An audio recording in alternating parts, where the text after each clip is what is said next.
သစ္စာဆိုတဲ့နေရာမှာသူကမှန်ဖို့တာလည်းအရေးကြီးတယ်မြင့်မြတ်တာတွေယုံနှိမ့်တာတွေကအဓိကမဟုတ်ဘူးဆိုတာလေးကိုအဲ့ဒီမှာထင်ထင်ရှားရှားတွေ့ရတော့နော်အရေးအကြောင်းရဲ့သစ္စာဆိုတော့မယ်ဆိုရင်မှန်တဲ့တရားကိုရှာတဲ့နေရာမှာကောင်းတဲ့အမှန်တရားကိုမှနော်အစွမ်းထက်တယ်လို့သတ်မှတ်လို့မရဘူးကောင်းတဲ့အမှန်တွေကကိုယ်မှမရှိဘူးဆိုရင်မနဲ့လို့အဲ့တော့မကောင်းတဲ့အမှန်တွေကလည်းအစွမ်းတတိရှိတယ်မှန်ရင်စွမ်းနေတာဆိုတာလေးကိုနားလည်စေဖို့အတွက်အဲ့ဒါလေးကိုပြောချင်တာအဲ့ဒါဦးဇင်းတို့ဘုရားလောင်းကတခုသောဘဝတုန်းကကန္တာဒီပါယနာယတိဆိုတော့ယတိကြီးတစ်ပါးဖြစ်တယ်အဲ့ဒါဒီနေ့တော့သူ့ရဲ့လူဘဝကတငယ်ချင်းမန္တပြ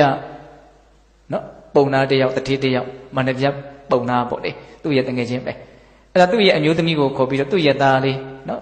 10 နှစ်9 နှစ်အရွယ်လေးပေါ့ရင်ညက်တတ်တဲ့အဲ့ဒီသားလေးနဲ့တာပိတာဖ3ယောက်ဘုရားလောင်းယတိကိုလာပြီးတော့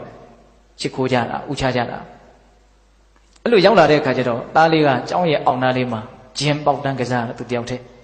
နမေနဲ့ဖေကယတိကြီးဒီမှာသွားပြီးတော့အလပတန်လာမှာပြောနေတာအဲ့ဒီမှာဂျင်းကတောင်ဖို့အကောင်းထဲကိုဝင်သွားရောဂျင်းပေါက်လိုက်ရင်အဲ့ဒါနဲ့ကလေးကအဲ့ဒီဂျင်းကိုအကောင်းထဲသွားပြီးတော့နှိုက်တဲ့အခါကျတော့အဲ့ဒီထဲမှာမွေရှိတော့မွေကကတ်လိုက်တာအဲ့ဒီနားတဲ့တခါတည်းလဲတယ်အဲ့ဒါနဲ့ကလေးရဲ့အော်တန်တွေကိုဘာလို့ကြားတဲ့အခါကျတော့မေဖေကရောက်လာတော့ကလေးကသတိမေ့တယ်အဲ့ဒါနဲ့လင်မယားနှစ်ယောက်အလွန်ထိထိပြပြနဲ့ဘုရားလောင်းစီကိုတခါတည်းကလေးကိုပွေလာပြီးတော့ရှင်ဘုရားတို့ယတိယဟန်နေဆိုတာနော်စီစွန်းနေပါလေလက်ကောင်းတတ်ပါတယ်အာကိုတဲ့အနေနဲ့အာကိုရမရနော်ပြောကြတာပေါ့ဒါကြောင့်ရှင်ဘုရားတပည့်တော်သားလေးကိုကယ်ပါဆိုတော့ဘုရားလောင်းကငါလည်းဆေးလည်းမကူတတ်ဘူးဒါပေမဲ့လို့ငါကြားဘူးတာကတော့တစ္ဆာတရားဟာအလုံးမအစွမ်းထက်တယ်လို့ကြားဘူးတယ်ပေါ့အဲ့တော့ငါတစ္ဆာတရားနဲ့ဒီကလေးရဲ့အသက်ကိုငါကယ်မှဖြစ်မယ်ဆိုတော့ဘုရားလောင်းကကလေးရဲ့နှစ်ဖူးလေးကိုကင်ပြီးတော့တစ္ဆာဆိုတယ်တဲ့ဘလို့တစ္ဆာဆိုလဲဆိုတော့နော်ငါဟာယတိရဲ့ဘွားကိုငယ်ငယ်လေးတွေကစဝတ်ခဲ့တယ်ဒါပေမဲ့ဝတ်ပြီးတော့9 ရက်အတွင်းမှာငါယတိဘွားကိုပြောတယ်တဲ့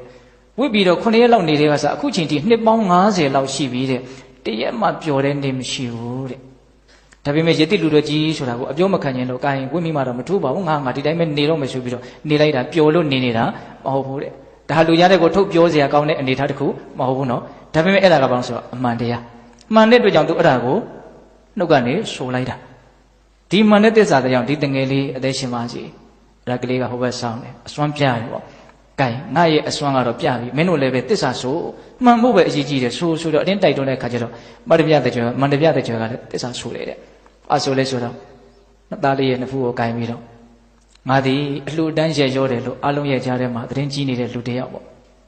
ဒါပေမဲ့လို့ငါလှူတိုင်းနှမျိုးဝင်တူမှုတွေနဲ့မလှူခြင်းပဲနဲ့ပဲလှူရတာငါရဲ့အမျိုးအနွယ်တွေကအကုန်လုံးလှူရတာဆိုတော့ငါကြမှာမလှူလို့ရှိရင်တော့အဆင်မပြေဘူးဆိုပြီးတော့နှစ်မျိုးပါလှည့်ကင်နဲ့စေတနာမပါဘဲနဲ့ငါလှူနေရတာငါလှူခဲ့တဲ့လူတွေအကုန်လုံးကစေတနာမပါဘဲနဲ့လှူရတာကြီးပဲတဲ့ဟုတ်လားအီမန်နဲ့သစ္စာစကားကြောင့်ငါသားလေးအသက်ရှင်ပါစေဒီဘက်ဆောင်ပြီးတော့အိပ်ပြန်နေတဲ့ဒါထုတ်ဖို့ပြောစရာကောင်းတဲ့အကြောင်းအရာတစ်ခုမဟုတ်ဘူးသို့တော်ဘာဖြစ်နေတော့မှန်းနေတယ်အဲ့ဒါနဲ့သားဖြစ်တဲ့လူကခါထီရအောင်မူစိတ်တွေပါလေးကြာသွားပြီးတော့စကားပါညာပြောနေတယ်ဒါပေမဲ့အရှင်းတော့အပြောက်သေးအဲ့ဒါနဲ့မအေးဖြစ်တဲ့လူကိုတိုက်တွန်းပြန်တယ်။ကိုင်မင်းလေးသစ္စာဆိုပါအောင်သားလေးကိုကဲပါအောင်ဆိုတော့မအေးကဘာပြောတော့ဆိုတော့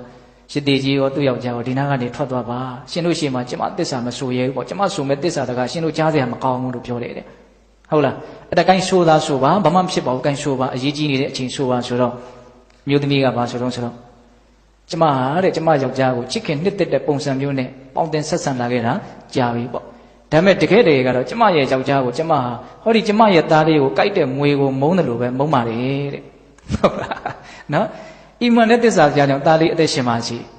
အဲ့ဒါအကျမအကုန်လုံးသားရဲ့ယောဂပျောက်သွားတယ်အဲ့တော့ဒီသစ္စာမျိုးကိုဘာလို့ခေါ်တော့ဆိုတော့အိရှာပူရဏသစ္စာသူတို့ပြောခဲ့တာဒီအကုန်လုံးဒီတစ်ခုမှကောင်းတာတော့မပါဒါပေမဲ့မှန်တော့မမှန်ဘူးလားမှန်တယ်ဒါပေမဲ့သူတို့အကျိုးမြတ်ထွက်တော်တာကဘာလဲဆိုတော့ဘုရားတော်ကဆုံးမတာပေါ့။ကဲဒီနေ့ကစပြီးတော့သစ္စာတရားကြီးရဲ့အစွမ်းကိုလည်းတို့မြင်ရတယ်ပေါ့။အဲ့တော့ငါကလည်းပဲဒီရှိပျော်ပျော်ပါပါပျော်ပျော်ရွှင်ရွှင်ပဲနောက်စိတ်ပါလက်ပါပဲဒီယတိဘဝမှာနေမယ်ပေါ့။မင်းကလည်းပဲစေနာတရားတရားကောင်းကောင်းနဲ့စိတ်ပါလက်ပါလှူပါမင်းကလည်းကိုယ့်ရဲ့လင်ယောက်ျားကိုချစ်ခင်မြတ်နိုးမှုရှိပါဆိုပြီးတော့အဲ့ဒီနေ့ကစပြီးတော့သူတို့ပြောင်းလဲသွားကြတာဆိုပြီးတော့ဒါဒီဇတ်တော်ကအလိုပြီးတယ်ပေါ့။အဲ့တော့ဦးဇင်းတို့ပေးတဲ့ပေါင်းတော်တို့မှတ်ရမှာကဘာလဲဆိုတော့ဒါဒီပါလေအိရှာပူရဏသစ္စာဟုတ်ရဲ့လားကိုယ့်ရဲ့အလိုဆန္ဒတစ်ခုပြည့်ဝဖို့အတွက်ဆိုတဲ့သစ္စာစကားပေါ့နော်အဲ့တော့ဦးဇင်းတို့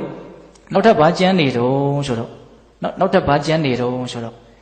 ဒီလိုသစ္စာတရားတွေဆိုတာကိုဘာကြောင့်ဒီကနေ့ခေတ်မှာမစွန့်ရတယ်လဲဆိုတာလေးကိုပြောဖို့အရင်မှတ်ထားတယ်အဲ့ဒါကမင်းကုန်းဆိုတော်ဘုရားကြီးရဲ့နော်အယူအဆပေါ့ဒါကလည်းပဲအလုံးမတဘာဝကျနှစ်သက်စရာကောင်းပါဒါဆိုတော့ကြီးကဘာပြောတော့ဆိုတော့အခုခေတ်လူတွေသစ္စာဆိုရတယ်ဘာကြောင့်သစ္စာတရားတွေကမစွန့်တာတော့အဲ့တော့ဘာပြောတော့ဆိုတော့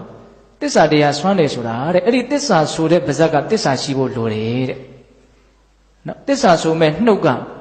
အခုခေတ်မှာများသောဖြင့်လူတွေကသစ္စာအမှန်တရားကိုသိပြီးတော့မပြောကြဘူးသစ္စာဆိုမဲ့သူတို့ရဲ့နှုတ်ကမှုသားနိုင်ငံကြီးဖြစ်နေတယ်တဲ့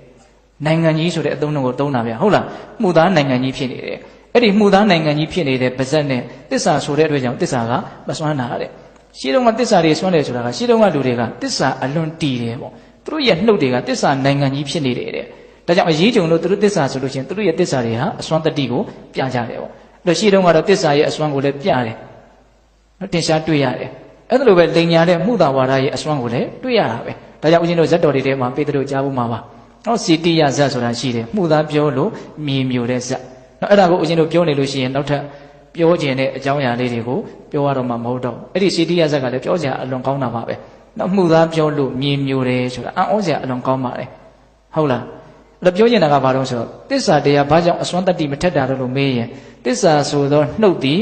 မှုသားစကားခဏခဏပြောနေလို့သစ္စာကမစွမ်းတာလေဒါကြောင့်သစ္စာတရားကိုအားကိုးမယ်လို့ရည်ရွယ်ချက်ရှိကြတဲ့ပုဂ္ဂိုလ်တွေကိုယ့်ရဲ့ဆိုတဲ့အခါမှာသစ္စာတရားလေးတွေအစွမ်းထက်အောင်အခုလိုသိတဲ့အချိန်ကစပြီးတော့ဘာလို့ဖို့လို့တော့နော်ငါသစ္စာလမ်းကြောင်းကိုမတိမ်မဆောင်းစေရဘူးနော်မှားယွင်းတဲ့စကားကိုငါမပြောဘူးမဟုတ်တဲ့စကားကိုငါမပြောဘူးဟုတ်ရဲ့လားအေးအဲ့လိုမျိုးတရားဓမ္မတို့အချင်းတို့တွေသစ္စာလမ်းကြောင်းပေါ်မှာတည်ကြဖို့မလိုဘူးလားလိုတယ်